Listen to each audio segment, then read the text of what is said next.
실제 판결이 확정되면 그 다음에 이 판결의 내용이 임의로 이행이 되지 않으면 결국은 집행에 들어가는데, 이 집행 단계에서 이 판결의 내용에 대해서 그 뒤에 변제 등에 의해서 소멸된다든지 이 행사를 저지할 수 있는 어떤 항변이 발생했을 때, 판결의 경우는 변론 종결 시에 판결의 내용이 변론 종결 시를 기준으로 담아지기 때문에 변론 종결 시까지 상황을 갖고 이러한 청구 이의소를 낼 수는 없다가 기판력에 있어서 시적 범위와 관련해서 여러분이 배웠어요. 기판력의 시적 범위와 관련해서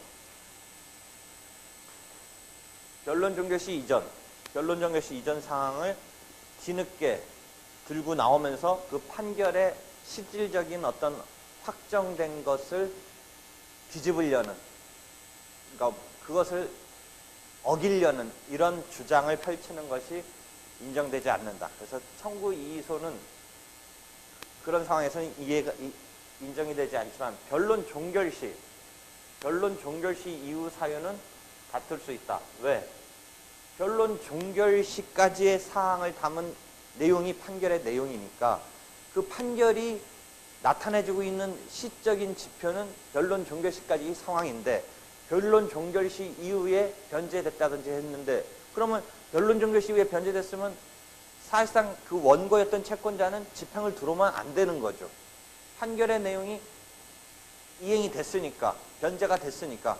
그럼에도 불구하고 뭔가 트러블이 있어가지고 집행이 들어왔을 때 이 갚은 채무자 입장에서는 변제했는데, 그 판결에서 갚으라는 게 변제됐는데 왜 집행이 들어왔느냐라는 단계에서 내는 소가 청구 이의의 소인데, 변론 종결 시 이후의 사유를 갖고 변론 종결 시 이후에 변제 등의 어떤 권리의 소멸 사유라든지 권리 행사의 저지 사유 등을 가지고 그 주장을 펼칠 수 있는 거죠.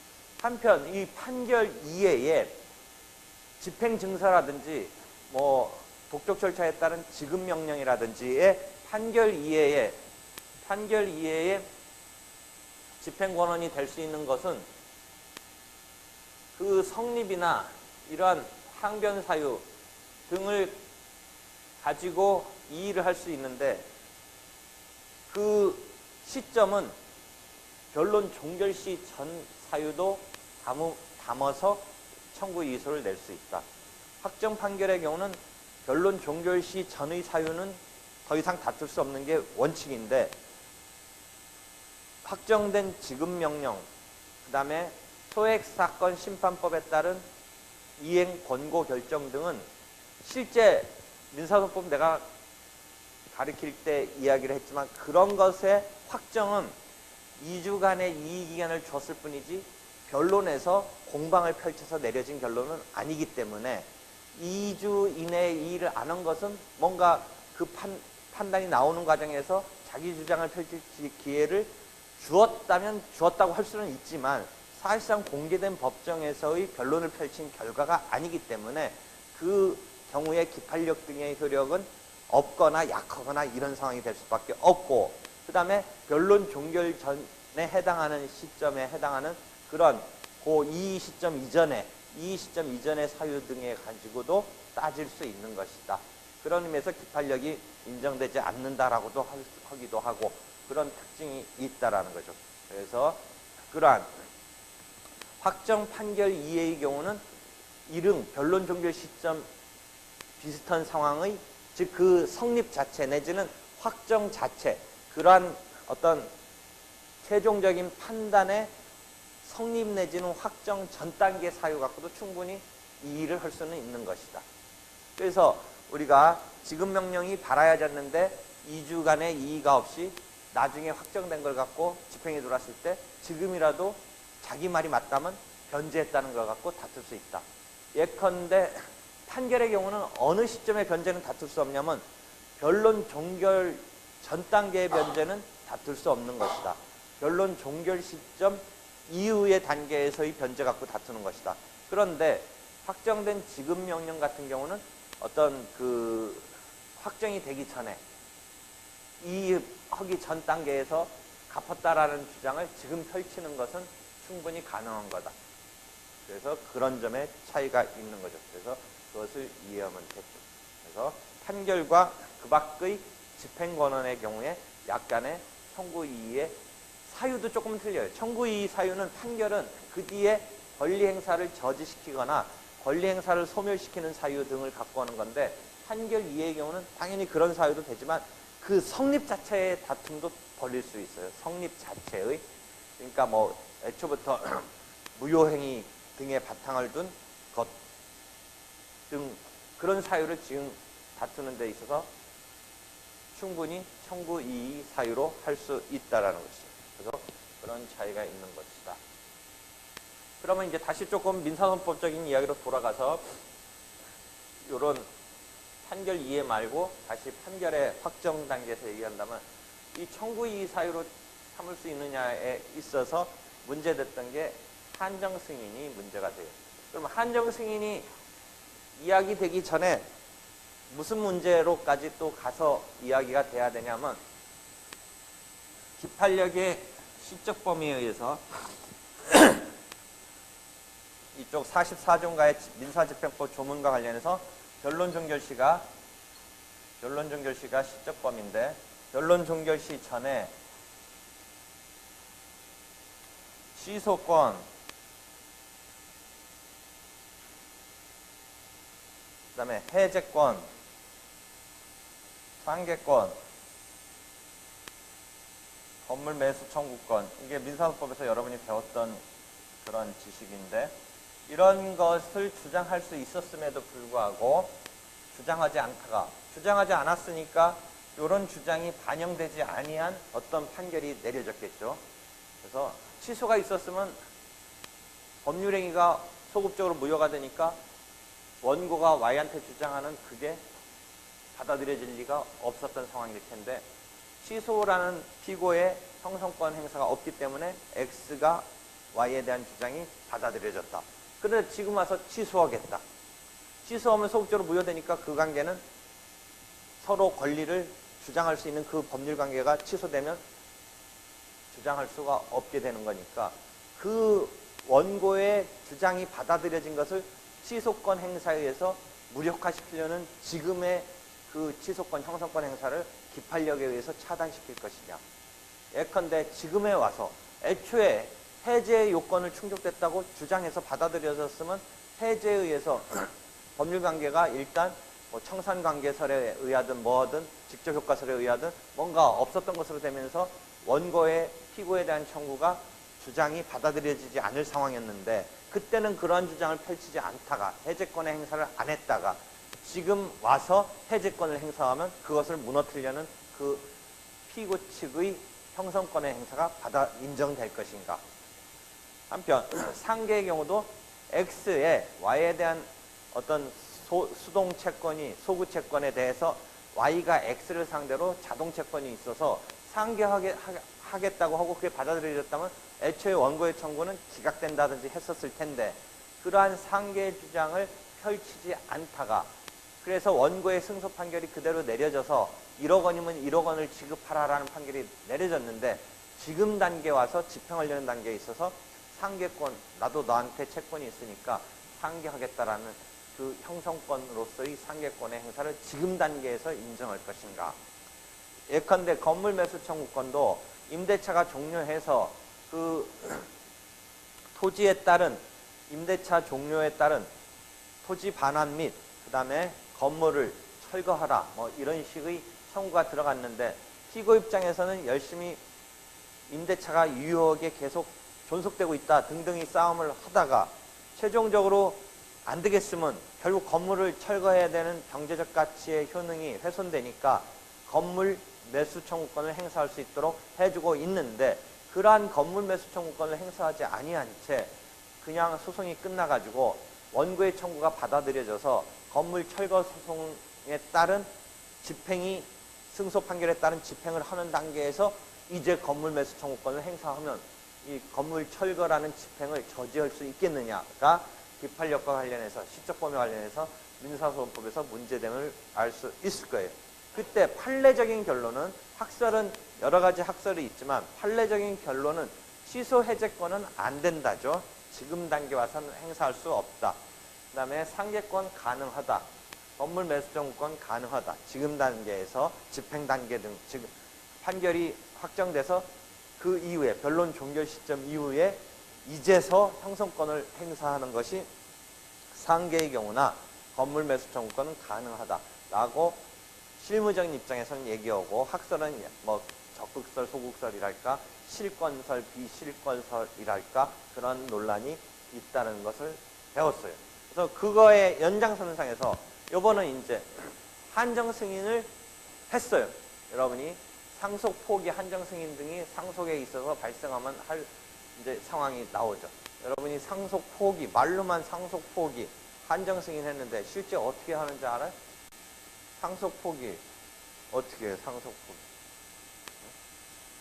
상속 받았는데 왜 포기하려고? 지금 재산이 막 들어오는데, 아버지가 소극 재산이 더 많은 것 같아서 그런 경우 내가 괜히 덤택이 있으니까 그럴 때 상속 포기하지. 그죠? 굳이 왜 상속 포기까지 해? 그냥 한정 승인 한번 해보지. 굳이 상속 포기하면 그냥 안 받겠다는데 지금 말한 대로 잘못하다 내가 덤태기를 더 쓸 것 같으면 굳이 어디 단계에서 막아낼 수는 있어요. 상속 재산의 범위 내에서 피상속인 예컨대 사망자인 아버지의 채무를 갚겠다 정도가 한정 승인 아니에요. 상속 포기는 또 어떤 때 가능해요? 상속 포기는 지금은 그 피상속인의 부채가 엄청나게 밀려올 것 같으니까 상속 포기하는 건 이해가 되는데 꼭 그런 상황 아니고 그냥 플러스 재산이 넘어올 것 같은데도 상속 포기해야 되는 상황이 있어요. 자기 스스로 상속인이 자기가 채무가 많을 때 자기 스스로 지금 상속 받아봤자 형식적으로 자기 수중에 오는데 결국 누가 노리고 있어요. 그 누군가가 나의 채권자가 노리고 있죠. 그럼 나의 채권자 입장에서는 상속 포기 안 하고 들어오면 내가 채려고 했는데 그게 어떻게 딱 법을 어디서 잘 배워가지고 상속 포기를 딱 하네. 그러면 이 채권자 입장에서는 좀 깎아보죠. 상속이 되면 곧 채려고 그랬는데. 그러니까 최근에 판례가 한 번 나왔잖아요. 그게 사회행위 취소권의 대상이 되느냐. 사회행위 취소권의 대상이 되느냐. 변시에도 객관식의 선택행위의 짐은 넣는데 사회행위 취소권의 대상이 될 거냐. 된다 안 된다. 안 된다. 느낌상은 돼야 될 것 같지 않아? 그 재산이 들어오면 이쪽 입장 채권자 입장에서는 그 채려고 했는데 여기서 상속 딱 포기로 나가버리니 그 상속 포기의 행위가 사회행위 아니냐. 근데 작년 11월 6월인가 하여튼 그 정도의 판례가 딱 나왔어. 괜찮다. 괜찮다. 그러니까 논란은 있을 수 있어. 충분히. 그죠? 근데 공식적인 지금 판례는 괜찮다예요. 그러니까 상속 포기를 해도 괜찮다. 근데 하여튼 그 채권자 입장에서는 괘씸하잖아. 포기 안 하고 와야 되는데 그걸 포기해버리니까. 여러분이 그 채권자의 입장이라면 어떻게 논증해서 한번 도전을 해볼 만해. 사회행위성으로 몰고 가야 되잖아. 그 판례 보면 아마 그런 게 조금 뭔가 내용이 나올 것 같은데 2011년 한 6월쯤 판례였던 것 같은데 대법원까지 갔으니까 그 어떤 얘기 등이 있었을 게 그게 사회행위로 걸려고 했던 근데 여기서 상속 포기 자체는 생 재산 날리는 거 없애는 건 아니다. 아마 그런 논리일 거예요. 그냥 플러스 되려는 거 안 받겠다고 그치는 거지 그 상속 포기라는 게 적극적인 재산을 그러니까 어떤 재산을 얻다가 주는 유의 행위는 아니다. 들어올 거를 막는 정도의 아마 그런 논지였던 것 같아요. 그래서 채권자 입장에서는 그 기대가 있었던 건 아니다. 그 재산이라는 것에 대한 기대가 있었던 건 아니다. 그런 류의 취지였던 것 같아요. 하여튼 찾아보면 알 텐데 그래서 포기는 사회행위 취소권의 대상이 안 된다. 그럼 그런 류에 있어서 비슷한 게 뭐가 또 있죠? 무슨 이혼에서 재산 분할 같은 거 그런 거 둘러싸고도 사행위가 되느냐 안 되느냐 뭐 그런 거가 좀 여러 가지가 있을 수 있는데 하여튼 사행위가 이 경제가 어려워지니까 우리나라가 10년 동안 사행위에 관한 게 막 어마어마하게 발달했어요. 옛날에는 사행위도 잘 인정도 안 되고 그랬는데 그게 요새 경제가 어려워지면서 뭔가 사람들이 막 이리저리 그 헷갈리게 하는 행동이 많아지니까 그 사행위에 대한 판례가 많아지고 시험에서도 그래서 원래는 그게 되게 어려운 부분이고 잘 정립도 안 된 부분이거든요. 그러니까 여러 가지 이해관계이 등장해서 근데 그러니까 판례가 꾸준히 나오고 시험 단계 시험에서도 막 물어보는 것 같은데 시험에서 제일 대표적으로 물어보는 건 뭐였었어요? 사행위 치수에서 이 대표적인 그러니까 소송법적으로 피고를 누구로 삼아야 되느냐. 근데 그 채무자를 삼는 게 아니라 수익자 내지 전득자, 수익자 내지 전득자를 삼는다. 전득자 내지 수익자를 피고로 삼는 거지 그 채무자는 피고 적격이 없다. 다만 공동소송으로는 걸어요. 그걸 취소시키고 그 다음에 그 채무자로부터 자기 청구를 하는 거가 같이 공동으로 걸릴 수는 있는데 사회행위 취소소송 자체만은 채무자가 피고가 되는 건 아니고 그 제3의 그 수익자나 전득자 이 사람들이 피고 적격자이다. 이런 류의 문제가 계속 나오는 거죠. 하여튼 다시 돌아와서 상속을 포기할 수 있는 상황이 있는데 이러한 한정승인과 상속 포기를 둘러싸고 청구 이의 사유 등으로 할 수 있느냐, 즉 기판력의 시적 범위에 의해서 실권되느냐가 또 한편 이거에 이어서 문제가 돼요. 이게 과거에 이제 전형적인 쟁점이었던 거고 최근의 쟁점은 한정승인과 상속 포기를 하는데 일단 결론은 한정승인의 주장을 했었어야 되는데 안 했기 때문에 책임의 제한이 없는 그대로 판결이 내려진 거예요. 만약에 한정승인이 반영된 판결은 여러분 내가 자료로 줬듯이 그러한 책임재산의 범위 내에서 이렇게 해서 책임이 제한되는 류의 주문이 나올 텐데 그렇지 않고 한정승인 안 했기 때문에 그냥 나가버렸을 때 집행 단계에서 나 실은 한정승인 했다 라고 한다면 어떻게 될 거냐 라는 게 문제가 됐는데 괜찮다. 청구 이의 사유로 삼을 수 있다. 한정승인의 사실은 기판력의 표준시 전에 있었던 사유인데 그때 당시에 판결에서 주장하지 아니하다가 집행의 2단계에서 내가 한정승인했으니까 돌아가신 피상속인의 범위 내에서만 네가 집행에 갈 것이지 그 밖에 내 일반 그걸 고유재산이라고 그래요. 상속받은 사람의 고유재산. 그러니까 한정승인이 아니라 일반 승인이었으면 어떻게 되겠어요? 그냥 나한테 그냥 확 들어오는 거죠. 근데 한정승인을 했기 때문에 어디에서 책임이 끊겨야 돼요? 피상속인으로부터 물려받은 상속재산의 범위 내에서만 받아가라. 이게 한정승인이잖아요.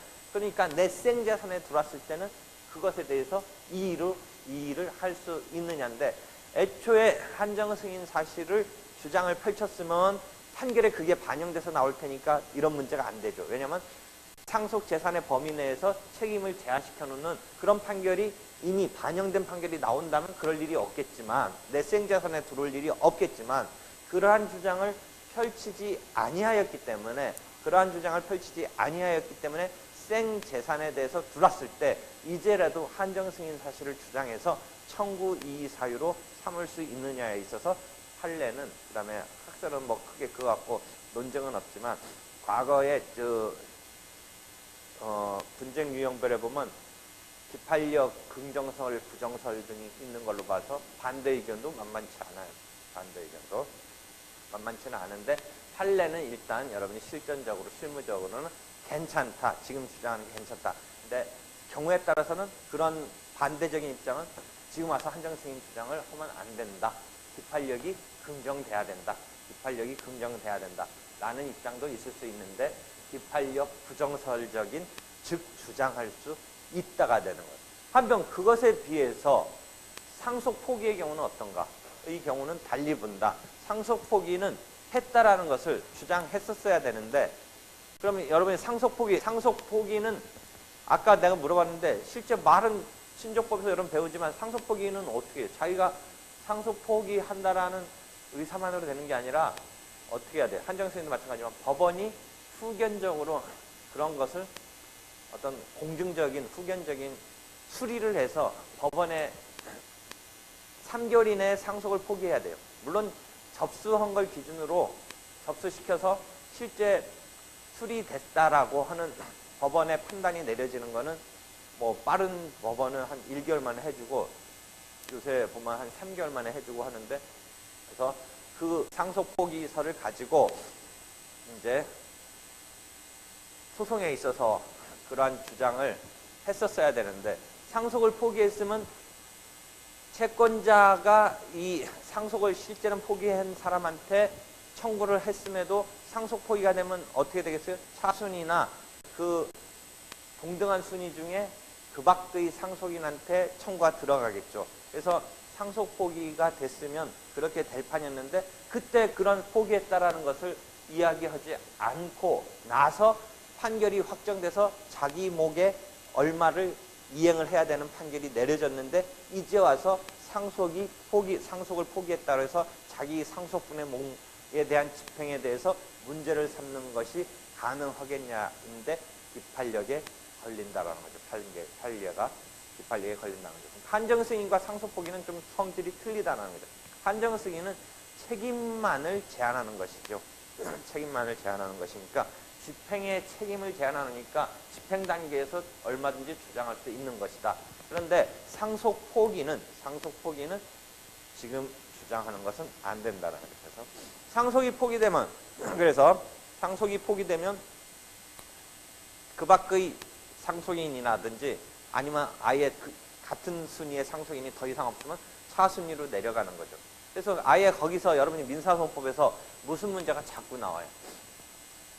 채권자가 피상속인이 지금 사망한지 모르고 소송을 만연히 냈을 때, 소송 도중에 상속포기 등이 제출되면, 상속포기 사실이 주장되면, 그 다음에 그게 맞다면 빨리 어떻게 해야 돼요?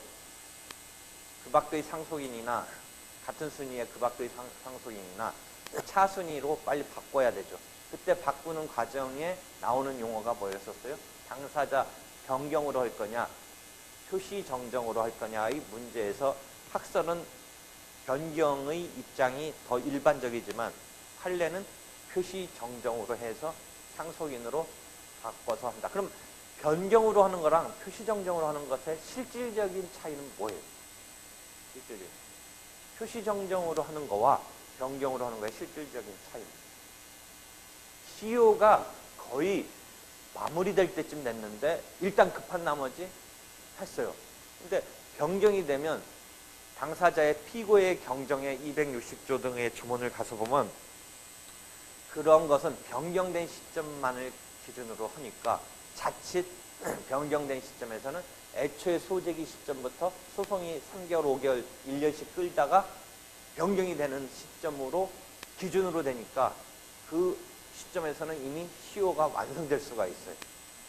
한편 표시정정의 경우는 조문에 있는 제도는 아니지만 그 소송의 실체를 건드렸다고 보는 건 아니기 때문에 애초에 소재기 시점에 시효 중단의 효과가 그대로 유지가 돼요. 이해되겠죠? 그래서 그게 표시정정으로 되느냐, 피고의 경정으로서 당사자 변경으로 보느냐에 따른 상황이 달라질 수 있는 그런 상황이 시효가 막바지에 이르러가지고 완성되려는 시점에 그런 문제가 발생을 해요. 그래서 실무적인 표시정정을 하면 괜찮은 건데 소재기 시점에 시효를 중단시키면서 완성되지 않은 상태가 되는데, 만약에 당사자 변경이 된다면 이 시효 중단 시점이 변경 시점이 되니까 그 무렵은 소송이 5개월, 6개월, 1년 정도 끌다가 그런 상황이 바뀌었을 때 시효가 완성되는 상황이 나올 수 있다. 그런 차이점이 있게 돼요.